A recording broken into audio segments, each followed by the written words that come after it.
Al Tablero con Fray Nelson.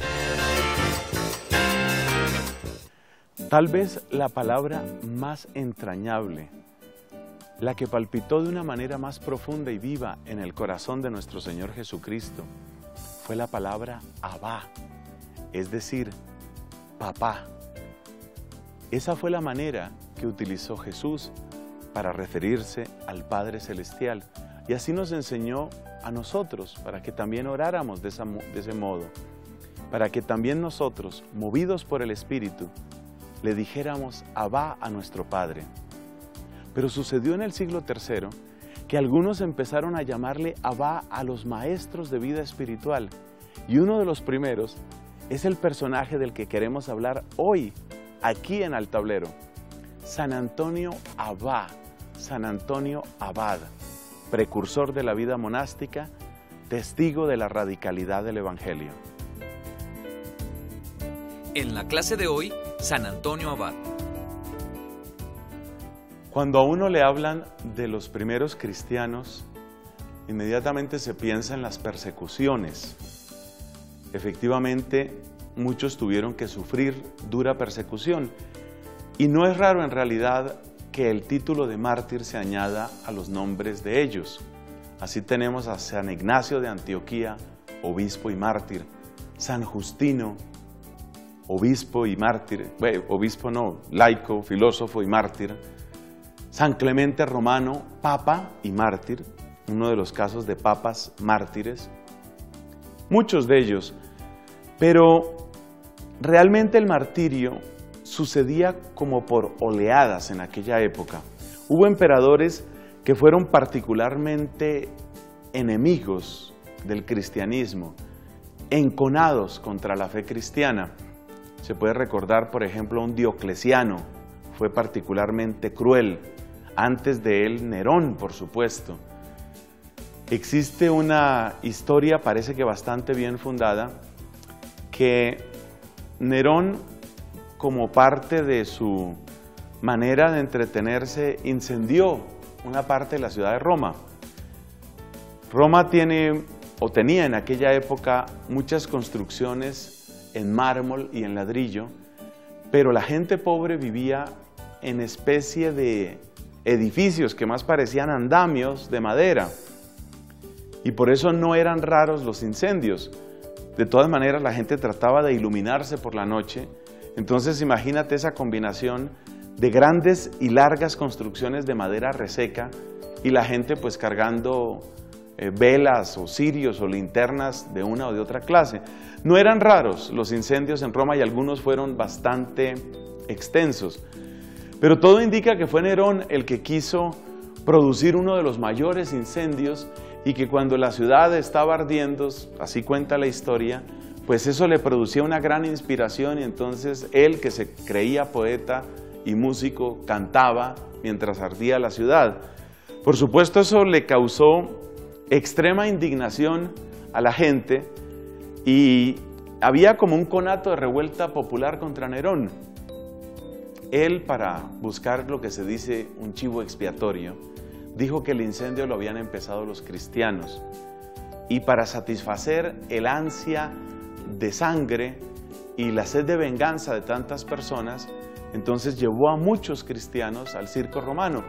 Realmente la sociedad del imperio, la sociedad romana, se puede considerar de patológica en muchas cosas, y una de ellas es la necesidad del morbo, el espectáculo morboso. Ver cómo una persona se paraliza de miedo frente a un animal que la va a devorar. Este martirio fue muy frecuente con los cristianos, pero no solamente con los cristianos. Antes de que se iniciaran las grandes persecuciones contra los cristianos en el Coliseo romano, de todas maneras los romanos se divertían con ese tipo de cosas. Por ejemplo, poner a luchar a una persona contra un oso gigantesco. Esas personas, esos luchadores, eran llamados gladiadores.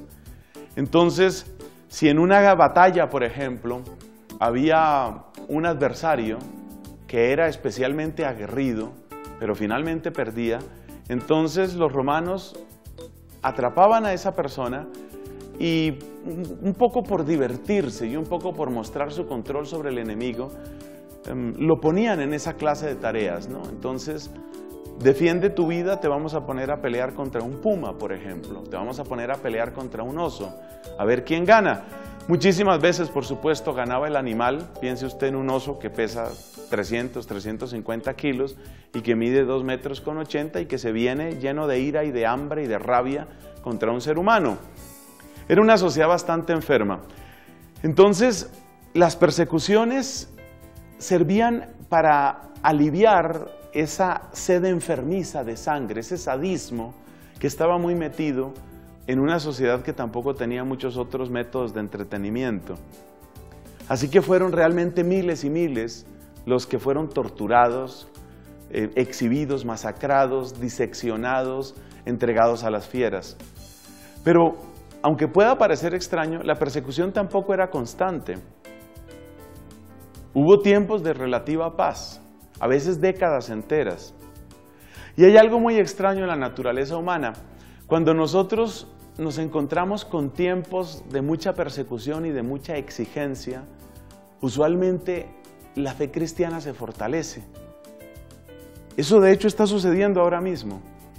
En aquellos países en los que es tan dura la oposición al cristianismo, suelen surgir comunidades religiosas y personas individualmente consideradas que ante mis ojos son héroes de la fe.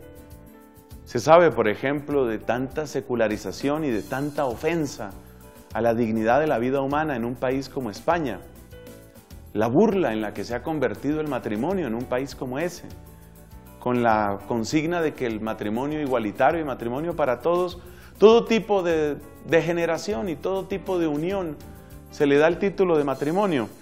Pero en medio de esa sociedad surgen grupos y surgen personas con un renovado ardor, porque el Espíritu Santo nunca cesa en su acción. Y Dios siempre está despertando personas para que tomen acciones de verdadera coherencia con la fe. Toda esta introducción es para recordar la historia del personaje de hoy. Estamos en la 8ª temporada de Al Tablero y nos estamos dando gusto visitando los primeros siglos de la fe cristiana, porque hay mucho que aprender, incluso aprender de los errores, como fue el caso en nuestro programa pasado, refiriéndonos a Tertuliano, aquel sacerdote de la iglesia de Cartago, en el norte de África. Bueno, nuestro personaje de hoy se llama Antonio, y este Antonio hizo tan famoso el nombre de santidad que yo me atrevo a decir que los demás Antonios que han venido después, en algún sentido, en alguna medida, han querido seguir el ejemplo de este Antonio. Antonio lo llamamos Antonio Abad, pero Abad no es apellido, ese apellido pues existe en Colombia y en otras partes, el apellido Abad. En unos momentos vamos a comentar un poco qué quiere decir esto de Abad. El nombre de él era Antonio y él vivió una larga vida. Todo indica que su camino por esta tierra fue bastante largo. Nació, según se cree, por el año 251, es decir, siglo III de nuestra era, y vivió más de 100 años hasta el año 356. Algo así como unos 105 años de edad alcanzó Antonio, llamado Antonio Abad. La historia de San Antonio la conocemos principalmente por otro santo al que le dedicaremos también un capítulo en esta serie de Al Tablero con Fray Nelson. Ese otro santo se llama Atanasio. San Atanasio, que vivió un siglo después, en el siglo IV de nuestra era, por supuesto, San Atanasio escribe la biografía de Antonio Abad. Bueno, ¿qué tiene que ver Antonio con lo que estábamos diciendo de las persecuciones y de los tiempos pacíficos? Pues estábamos diciendo que cuando hay persecución y cuando hay oposición, muchas veces es cuando la gente toma más en serio la fe. Y hay países en donde la fe ha sido muy perseguida y florece de una manera impresionante la unión con Cristo. Por mencionar un ejemplo que no es demasiado reciente, pero tampoco demasiado antiguo, estoy pensando en un país, Croacia. ¿Cuántas persecuciones de distintos órdenes ha tenido Croacia? Los católicos croatas realmente han sufrido por los 4 costados. Y por eso, seguramente por eso, las personas que permanecen fieles a la fe en Croacia son personas que tienen como un vigor especial, como una convicción especial. Digamos que es algo natural. Los sobrevivientes a las dificultades suelen ser personas de una especial fortaleza. En la época de San Antonio, especialmente en la juventud de él, estamos hablando de segunda mitad del siglo III, realmente no había una gran persecución cristiana, por lo menos persecución contra los cristianos, por lo menos en esa zona donde él vivía, en Egipto. Él nació en una población llamada Comas, en el Alto Egipto, y no había persecución. Pero Antonio se dio cuenta de una cosa y la observó desde adolescente, desde joven. Se dio cuenta que había una gran mediocridad, porque esto también hay que tenerlo en cuenta, y es que, vamos a decirlo de este modo, a veces la persecución del demonio es abierta, agresiva, violenta, como lo del circo romano, pero otras veces la insidia del enemigo no es tan abierta, es más discreta, pero por eso mismo más peligrosa. Por ejemplo, cuando empezamos nosotros los cristianos a volvernos mediocres, a volvernos cómodos, a volvernos complacientes, a negociar todo, a sentir que podemos escoger en la fe lo que a nosotros nos guste y dejar de lado lo que no nos guste, más o menos como cuando uno va a una comida de esas que llaman buffet y uno escoge y dice de esto quiero y de esto no quiero. Así hace mucha gente con el cristianismo. Entonces Antonio se dio cuenta de eso, se dio cuenta que aunque su tiempo era un tiempo tranquilo exteriormente hablando, en el sentido de que no había persecución abierta, que estuvieran, qué sé yo, crucificando o ahorcando o quemando vivos a los cristianos, otra forma de ataque del demonio estaba haciendo estragos en el pueblo de Dios, y era la mediocridad. Y él empieza a sentirse descontento. Él pertenecía a una familia cristiana, tenía una hermana, parece que eran únicamente los dos, y quedaron huérfanos cuando él era joven y su hermana era todavía menor que él. Y en ese momento, Antonio tiene dentro de su corazón un profundo descontento. Él siente que la mediocridad, él siente que esa manera de negociar con el mundo y con las cosas de este mundo, es decir, de llegar a ser tan complacientes, eso no puede ser el plan de Dios. Y con estos pensamientos en su cabeza, se encuentra con toda la radicalidad del Evangelio.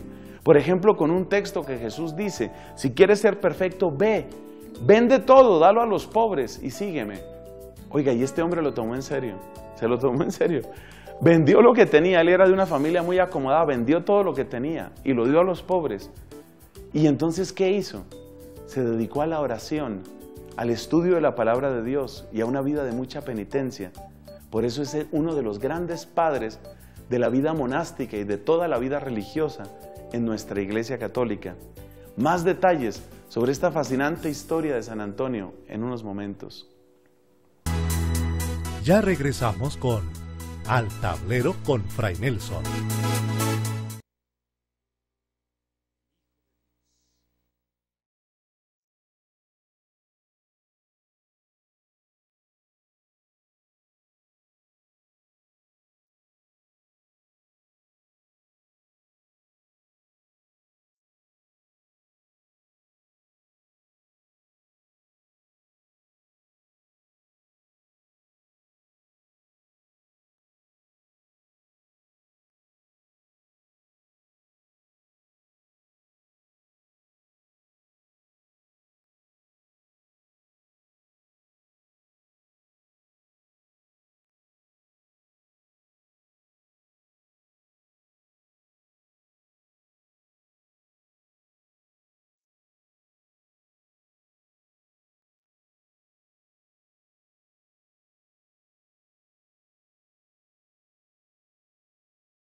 Seguimos con Al Tablero con Fray Nelson.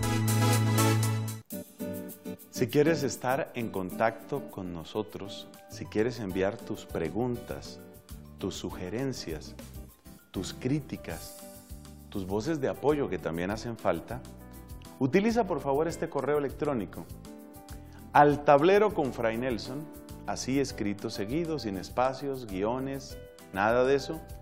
Al tablero con Fray Nelson @cristovision.org. Esta es la dirección para tus inquietudes y preguntas. Si quieres recibir evangelización católica todos los días en tu buzón, de manera gratuita, por supuesto, por favor envía un mensaje a esta dirección, amigos@fraynelson.com.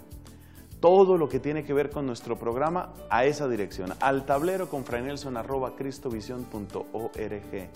Y aquí para la evangelización católica. Que Dios te bendiga y que estemos en contacto.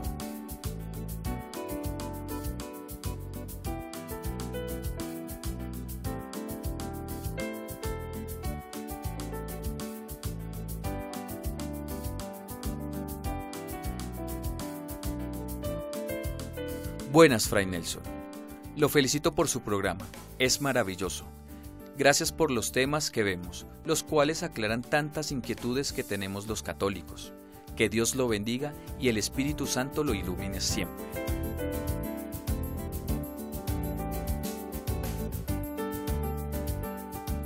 Fray Nelson, muchas gracias por esos maravillosos programas. Me gustó mucho el de los sacramentos. Ojalá me pueda enviar las reflexiones diarias. Que Dios los siga bendiciendo.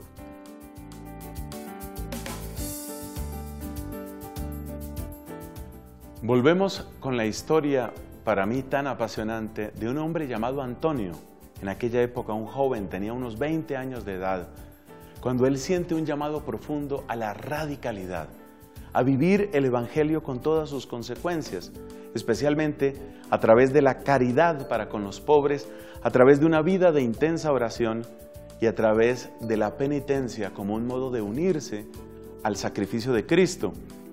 Hoy mucha gente no le ve sentido a la penitencia, pero eso es perfectamente bíblico.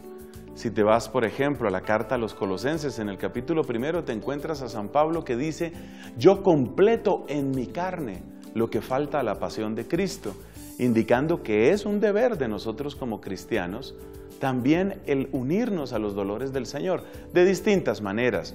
No todos estamos obligados, ni todos estamos llamados a repetir las mismas cosas. Y de hecho estoy seguro que a Dios no le gustan las fotocopias.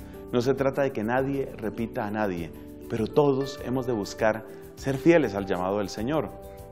Bueno, Antonio, cuando tenía esos años, sintió ese llamado y empezó a llevar una vida muy extraña, porque pues ya dijimos que él pertenecía a una familia pues con mucho dinero representado especialmente en terrenos, y él vendió esos terrenos para favorecer a los pobres, y entonces empezó a vivir en un sepulcro.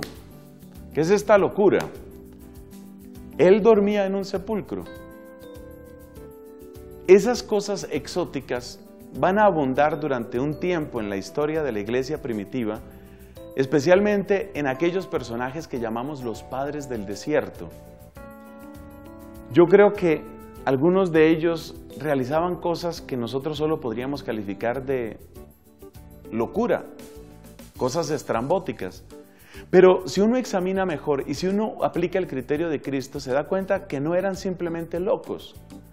Por ejemplo, en el caso de Antonio, es evidente que él, ya en su juventud, entra en una meditación muy profunda sobre cuál es el sentido de la vida. Y qué mejor lugar para pensar en el sentido de la vida que estar en un sepulcro, es decir, recordar que me voy a morir.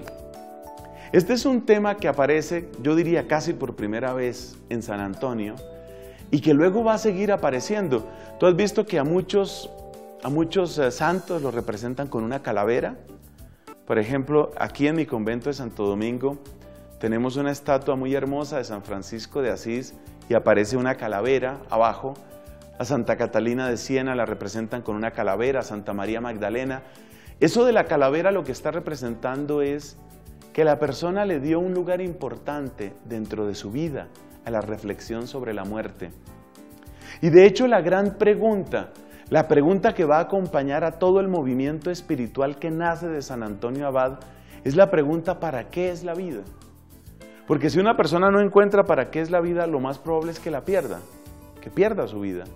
A veces porque deja pasar los días, a veces porque la sensación de absurdo lo anega y entonces decide suicidarse. Y créame que la situación es grave hoy en el mundo. Hay una epidemia de suicidios que cruza los 5 continentes o 6 continentes si son 6. Entonces San Antonio aborda el problema de fondo y es meditar sobre la muerte y meditar sobre para qué es la vida. Y él le da una respuesta a esa pregunta a través de la oración, la penitencia, la caridad. Es decir, que no se trata simplemente de un loco o de un fanático o de un trastornado que le da por dormir en un sepulcro. Es una acción rara, es una acción exótica. Pero lo importante no es quedarnos en lo exótico de lo que él hizo, ni en lo exótico de los llamados padres del desierto. Lo importante más bien es ver qué sacaba él de eso. Y lo que salía de su corazón era mucho amor. La gente lo amaba intensamente, porque el tiempo en el que él no estaba haciendo sus oraciones y sus penitencias, estaba haciendo el bien a la gente. Era muy caritativo, era muy bondadoso. Y empezó a brillar en él un don muy especial, el don de consejo. Aún siendo joven, ya tenía palabras de tanta sabiduría que realmente la gente le gustaba conversar con él y consultarle sus cosas. Por eso viene la palabra abad. Antonio, ese es el nombre que él tenía, dijimos, pero viene esta otra palabra. La palabra abad viene ¿de dónde? Pues viene de esa otra palabra que te encuentras en la carta a los romanos, abá. Abá es una palabra de la lengua aramea, que pasó así al griego y que se ha difundido luego en todas las lenguas. Abá es una palabra aramea, el arameo es un idioma pariente y creo que derivado del hebreo. Abá en arameo significa papá, es un modo muy afectivo, un modo afectuoso de referirse al padre, padre de uno. Abá es como decir mi papá, mi papito. Y esa es la palabra que Cristo utilizaba para referirse al Padre. Y el apóstol San Pablo nos dice que quienes son llevados por el Espíritu Santo de Dios utilizan esta palabra para referirse a Dios. Es decir, cuando Dios nos da su Espíritu, nos da espíritu de hijos para que nosotros le llamemos Abba. De Abba viene la palabra abad. Entonces, Antonio Abad quiere decir Antonio el Padre, Antonio el Papá. ¿Papá en qué sentido? Padre espiritual. Cuando la gente empezó a ver que realmente este señor destilaba sabiduría en sus consejos, entonces empezaron a surgir discípulos. Por eso Antonio no solamente llevó una vida santa, sino que marcó un camino de santidad. Unos primeros discípulos se unen a él y quieren aprender cómo se puede llevar una vida con tanta sencillez, con tan extrema pobreza, con unas penitencias tan duras y sin embargo con una alegría tan pura y tan contagiosa. Entonces Antonio viene a convertirse en el papá, por eso el nombre, se viene a convertir en el padre espiritual de muchos y ese es el Abba. Pero Antonio, aunque tenía esa caridad para atender a otros, no descuidaba su propio camino de fidelidad a Dios. En este sentido, era muy fiel a aquella recomendación que le hizo San Pablo en otra época a un discípulo de él, es decir, a Timoteo. Pablo le dice a Timoteo, cuídate tú y cuida lo que enseñas. Son dos cuidados que debe tener el que sirve a Dios. Pues Antonio Abad cumplía eso, es decir, él cuidaba su enseñanza y cuidaba a los que enseñaba, pero también tenía cuidado de sí mismo en el sentido de que no descuidaba su propio camino de unión con Dios y no descuidaba su vocación original, que era una vocación de oración y una vocación de penitencia.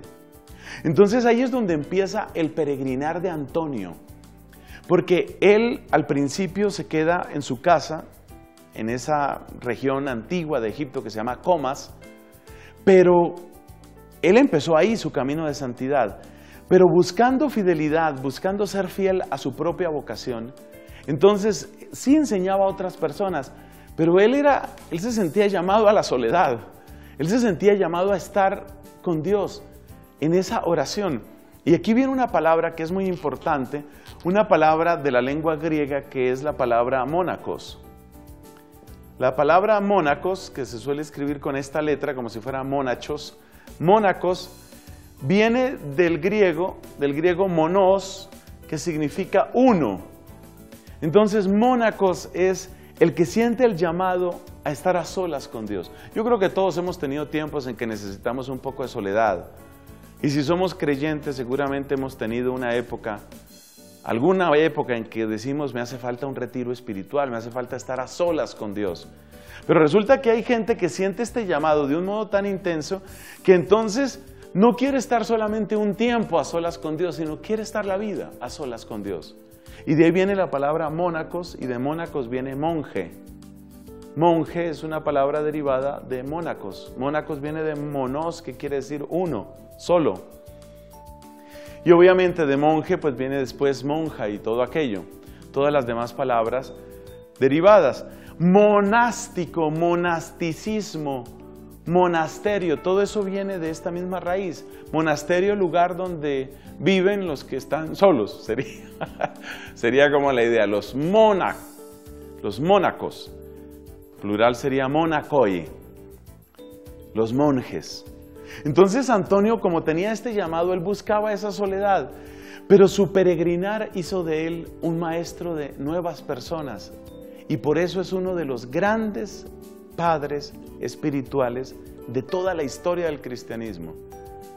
Por eso, en torno a él vino a surgir toda una familia espiritual, no en el sentido de un monasterio establecido a la manera de un Benito, muchos siglos después vendrá San Benito, sino más bien en el sentido de que el testimonio enorme de santidad de Antonio impresionó a muchos y llevó a muchos a la santidad.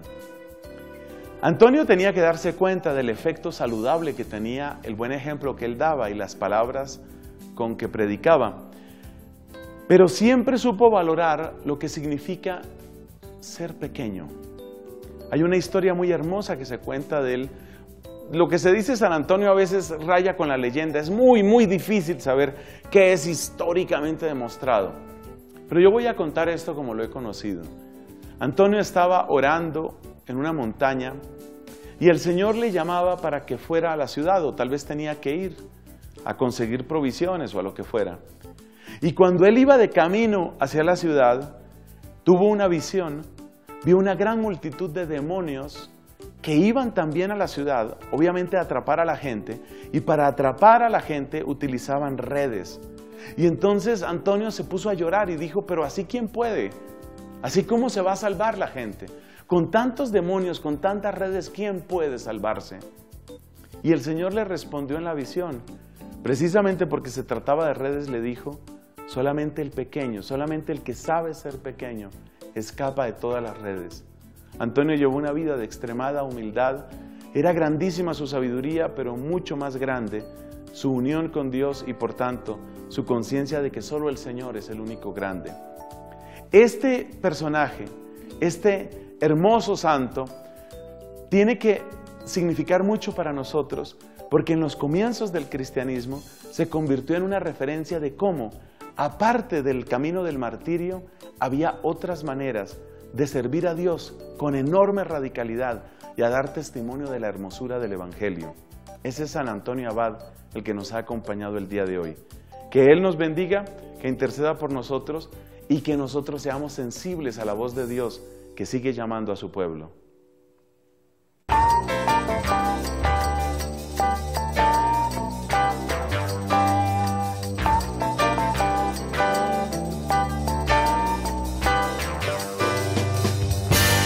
Al tablero con Fray Nelson.